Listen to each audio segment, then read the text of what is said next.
Hello and welcome to the final day of Vlog Every Day until the end of February 2018.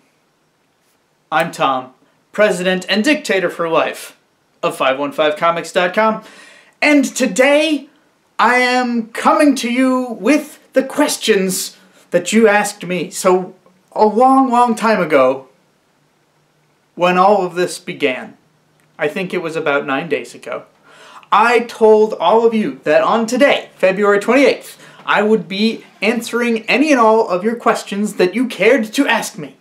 And you asked me a reasonable amount of questions that I can edit down to, hopefully not too long of a video. So let's just get right into it.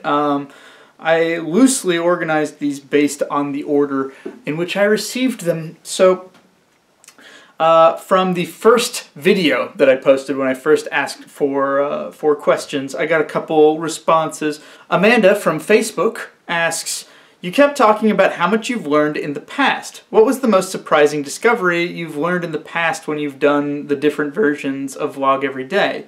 What was your biggest takeaway this time?" So that's like a bunch of questions all at once. I mean, I know I said ask me anything, but geez, man. Give me a break. Just one man. I don't remember. I should have watched the last episode of Veda before I recorded this, because I think I talked about what I learned. I'm going to go ahead and link that down below so that you can see what I learned. But I think that some of my main takeaways from doing Veda back in 2014, which was for like 30 days, which is significant. Like, I don't know if you're big on math, but that's more than 9. But with Veda, it was, I think one of my main takeaways was just, you know, I don't have to make a long video for it to be fun and entertaining, and I don't have to do a lot of editing. It is okay to leave in imperfections as long as it's not unnecessary, you know, as long as it's not just me repeating myself and repeating myself and repeating myself.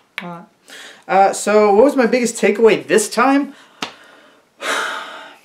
I don't know. This was really just like a challenge for myself, because I had really been feeling bad about not doing videos, and I wanted to do videos. So I think my takeaway is kind of the same one that I had all the way back then. It's not hard for me to make these videos. I can do it.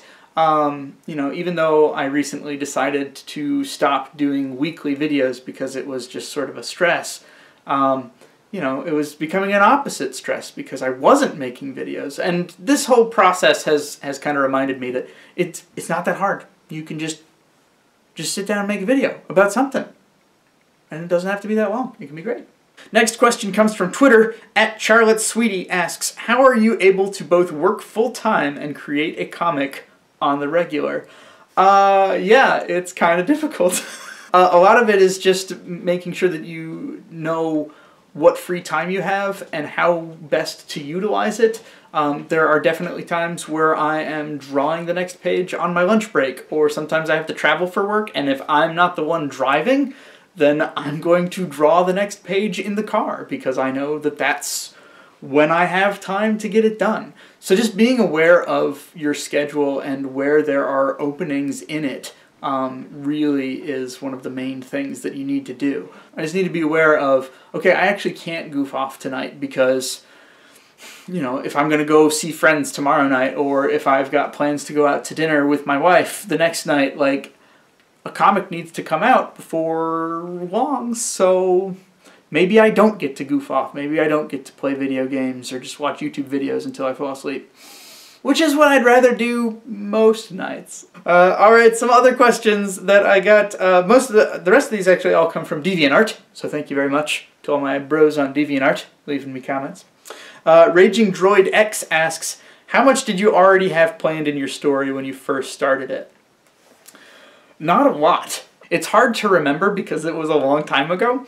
But when I first started this version of the story, I wrote out the first chapter, and I knew approximately what was going to happen in the next chapter, and like, So probably book 1, which is the first 5 chapters of the comic, I had mostly figured out. They were all based on scenes that I had in my head from previous iterations of the comic and just things that I wanted to see.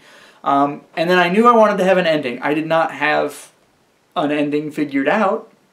I just knew I wanted the story to end. I had made that decision. So that was about it. I mean, there were definitely characters that I had planned to be in the story, but I didn't know exactly when or how they would show up. So a lot of the rest of it was just working with my co-writer Trey and a little bit of the seat of my pants. Next question comes from, and I'm going to mangle this, I'm sorry, Senenione? Senenemy? Synenemy? I don't know. Anyway, they ask, when doing a webcomic, how often would you recommend working on it? As much as possible. A key component to any successful webcomic is consistency. Not only in art and in storytelling, but maybe most importantly, in frequency of updates. It is fine to do a comic for yourself whenever you want to and just post pages whenever you want to. But if you want people to read it, I can say from personal experience that some of the comics that I read regularly, when they miss an update, I get a little frustrated, and it's like, oh man, now I gotta wait until the next time they post. So I always feel really bad whenever I have to put off posting a page for a while. You know, if I get frustrated when another comic doesn't update, then how are my readers gonna feel? So that would be my one tip, is just like as much as possible. How often should you work on it? As much as you can. There's not like a magic number of hours per week or per day that you need to put into your comics. It really is how much you want to get out of it and how much you want to produce. But I think consistency in frequency of updates is very, very important. And so figuring out what your maximum or minimum amount of output is and just going from there is probably a good thing.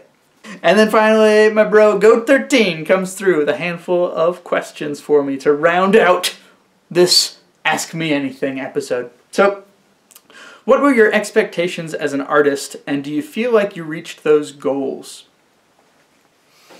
Well, I don't always really consider myself an artist. I consider myself a storyteller first. So my expectations as an artist are basically, well, you know, actually something that kind of illustrates this pretty well, I think, is when I write a chapter of Nextus, very often I will find myself writing a scene, and then I'll go back over and I'll read it, and I'll be like, how the heck am I going to draw that? Boy, I hope future Tom figures out how to draw something like that, because I don't know how to draw that. Just because I've gotten a little bit braver with settings and with like action scenes, especially with my writing, I think that that has pushed me artistically. There are definitely pages that I look back on and I'm like, boy, I really phoned it in on that one. But for the most part, I'm very pleased with how well I have been able to illustrate what's in my brain. Because when I'm writing out the scenes, I'm just imagining the characters in my brain. And so I feel like I have succeeded in transposing the thoughts from up here onto the page in a way that makes sense. At least I hope that it makes sense. I don't usually get a lot of people complaining that they don't really understand what's happening in my comics. So I feel like I've succeeded on that level, and that's really all I'm shooting for. I'm happy that I improve, but mostly it's just a mechanism of drawing the same things over and over and over again, which anyone would get better at their art if they just drew the same characters hundreds of times. Next question from Goat. Did you discover any stories that are alike or similar to your own? Yeah. I mean, Nextus, a lot of the inspiration comes from stories that have similar settings or similar tropes in them. You know, there's a lot of anime that I really enjoyed and still really enjoy that has influenced the comic. You know, a lot of video games that I played growing up really had heavy influence on how the comic is written and what the comic looks like.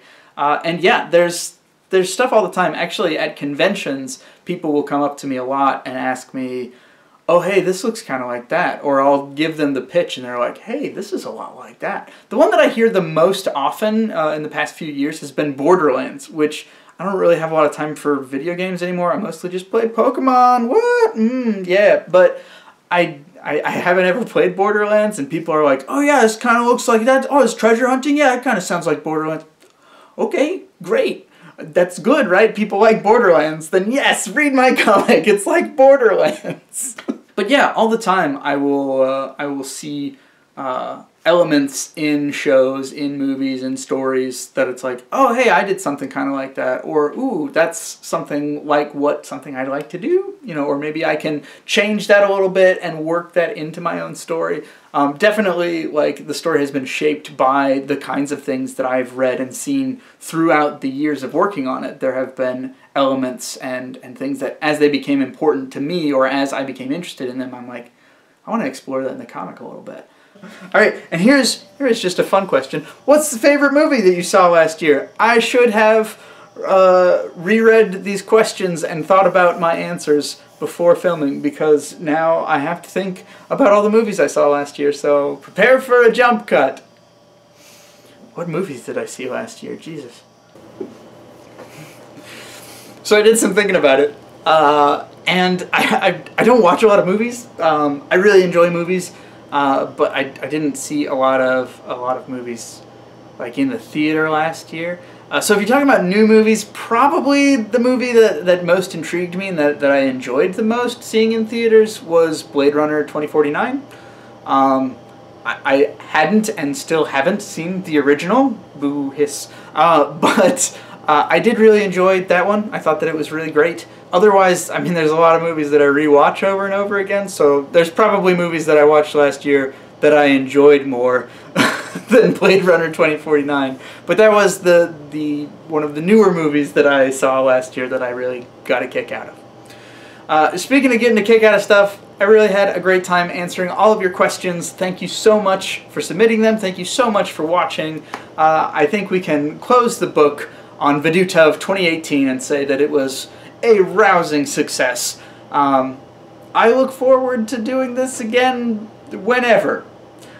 So stay tuned to this channel, stay tuned to this Facebook page, or wherever you're watching this video, because I'll keep making videos periodically. I'm probably not going to do like big runs like this all the time, but yeah, doing this has really reminded me that it's not that hard to do, and I like it, and I like making videos. So leave a comment for what kind of things you'd like to see from me, then maybe I'll do it, and let me know what you thought of VEDUTEOF as a whole. I'll also put a link down below to a YouTube playlist of the completed series. So thanks again, and you guys keep your stick on the ice.